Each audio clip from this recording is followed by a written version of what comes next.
Okay, here I have a Hoover Dial-O-Matic model 1136. This is from the 1960s. I picked it up in January 2023 at Savers in Danvers.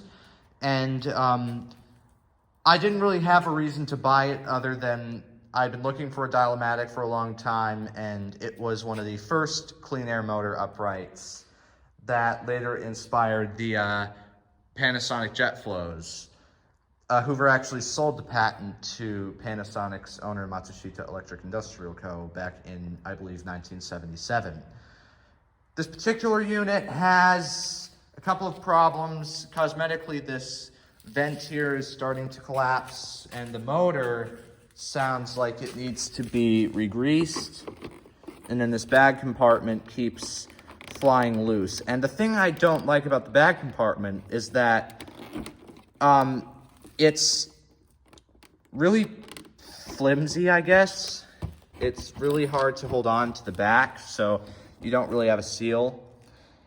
And when I first got it, I thought it was on the front. I was so wrong. Though an interesting thing is that this does have suction control, so we're going to try this on high for the dirt here on the floor. And let's hope we don't have a malfunction. Here we go.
That actually did surprisingly better than I thought it would, so I will give that kudos.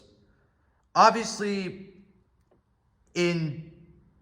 within the whole idea of Hoover's company, this is not one of their better machines, in my personal opinion. I feel like the Sovereign is a lot better than this one.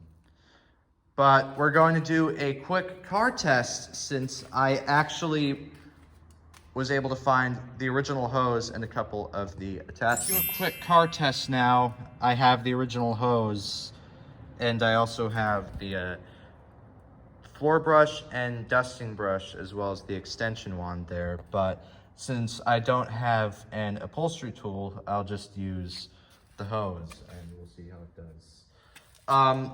Quick thing to note is before you do it, you have to switch the suction control all the way to high here.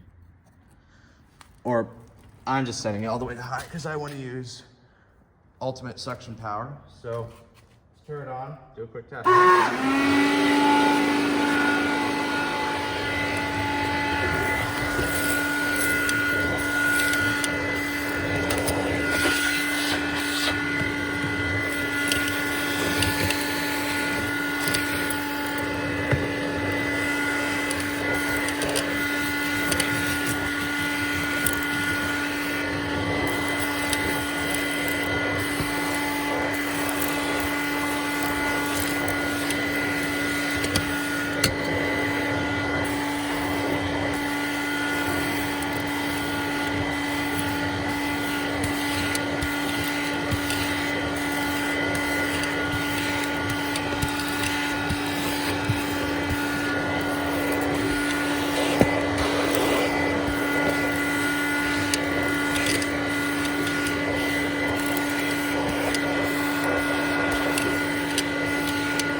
I don't think you could see, but it was spitting dust out of the front. So, I guess that's it. Thank you for watching. And I also want to take a second to thank everybody who's been watching my videos throughout this whole time, because I'm very pleased to say that I have hit 100 subscribers in September 2023. And I'm excited to keep making videos. I'm going to try to make some more content based around the Yamaha DX7 II IIFD. I said that wrong, but who cares? So, other than that, bye. Thanks for watching.